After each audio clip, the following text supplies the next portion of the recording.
नमस्कार, जय खानदेश. आपली माती आपली माणसं या कार्यक्रमात पुन्हा एकदा सर्व तिरमल समाज बांधवांचं हार्दिक स्वागत. तर एक गोष्ट अशी आहे, एक वेळेस असं होतं की एका राज्यात पाऊस पडत नव्हता. मग तिथला राजा चिंतित होता का.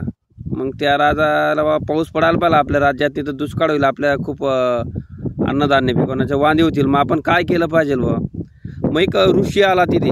ऋषी काय साधू होता वाटलं तो. मग त्याला विचारलं, त्याला महालात बोलवलं, त्याला विचारलं की आमच्या राज्यात पाणी पडत नाही, तर काही उपाययोजना, काही पूजापाठ करून काही टोटका करून काही पाणी पडू शकतो का बा. मग त्याने सांगितलं, हो म्हणे पाणी पडेल म्हणे. तुम्ही असं करा, तुमच्या नगराच्या बाहेर एक जुनी विहीर आहे म्हणे, पुरातन विहीर, आणि तिथे तुमचं ग्रामदैवत आहे बा ते गावाची. त्या विहिरीत जर तुम्ही सर्व गाववाल्यांनी आज रात्री त्या विहिरीत जर एक एक बादली जर दूध टाकलं तर तुमच्या इथे सकाळी निश्चितच पाऊस होईल म्हणे. मग त्या राजाला खूप चांगलं वाटलं. राजाने सर्व नगरात सूचना केली की आज रात्री सर्व गावातील लोकांनी आपल्या घरातील जे दूध आहे ते त्या विहिरीत त्या देवाला अर्पण करायचं, त्या पाण्यात टाकायचं, म्हणजे ते देवता आपल्याला प्रसन्न होईन, आपल्या राज्यात आपल्या नगरात पाऊस होईल बा. मग सर्वांनी तेच केलं. तिथे जाऊन सर्व गावकरी जात होते त्या विहिरीत, त्या सांगितल्याप्रमाणे बादल्या घेऊन जे काही साधन असेल ते. नंतर सकाळ वगैरे झाली, मग ते पाऊस काही आलाच नाही. मग त्या महाराजाला बोलवलं. राजा म्हणे, का हो म्हणे, तुम्ही सांगितलं होतं पाऊस होईल म्हणे, काही झालंच नाही म्हणे अजून पाऊस म्हणे. नाही म्हणे, पूजेत तुमचं काहीतरी अपुरं राहिलं असेल म्हणे. मग एक ऋषी स्वतः त्या विहिरीवर जातो आणि राजालाही घेऊन जातो. गेल्यावर तिथे प्रत्यक्ष परिस्थिती अशी असते, त्या विहिरीत फक्त पाणीच असतं, त्याच्यात दूध काही दिसत नाही. मग राजा विचारतो, इथे दूध का नाही बा, इथे तर आपण पाणीच दिसतंय, आपण दूध टाकायला सांगितलं लोकांना.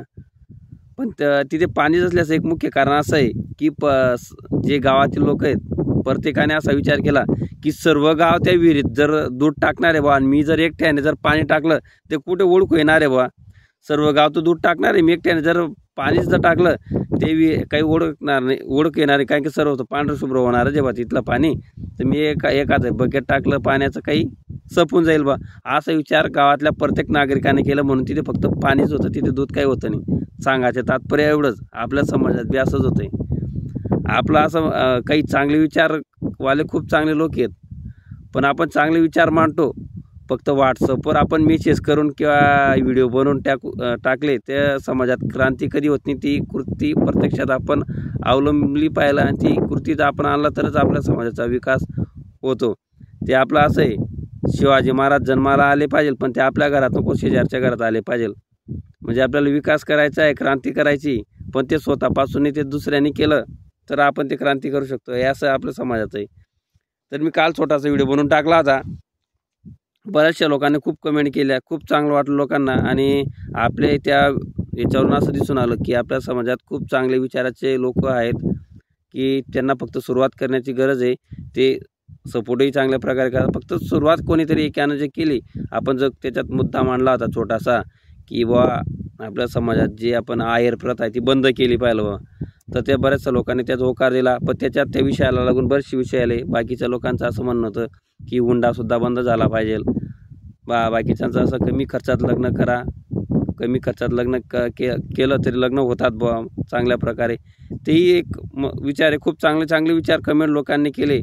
तर माझं याच्यावर असं दिसून येतं की सर्व समाज बांधवांनी असं वर्षाकाठी सर्व समाज एका ठिकाणी बटून काही विचार विनिमय केला तर निश्चित समाजाच्या छोट्या ज्या गोष्टी आहेत, ज्या अडचणी आहेत, ते निश्चित आपण सॉल्व करू शकतो, आणि आपला समाज जो मागास आहे आपण प्रगतीच्या दिशेने नेऊ शकतो.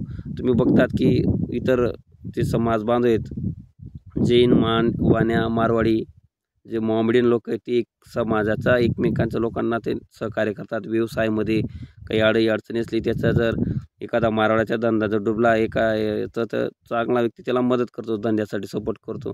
किंवा एखादा मोमेडियन समाजचा असेल, ते एकमेकांचं असेल तर ते फ्रूटचे व्यवहार त्यांचे बरोबर लाईन होतात आणि सर्व ते व्यवसायामध्ये असतात. पण आपल्या समाजाचं एकमेकांचं, आपल्या एकमेकांना जर दुःख लागतं आणि त्याच्यामुळे आपलं प्रगती थांबते.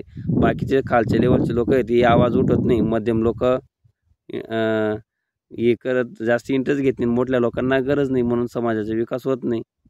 माझं आवडच म्हणणं आहे की काही आपल्या गोष्टी जर अडीअडचणी असतील, आपण निश्चित सर्वांसमोर ते मांडा आणि चांगल्या गोष्टीची सुरुवात आपण स्वतःपासून केली पाहिजे. आवडच माझं म्हणणं होतं. जय हिंद महाराष्ट्र, जय खानदेश, जय बालाजी. धन्यवाद.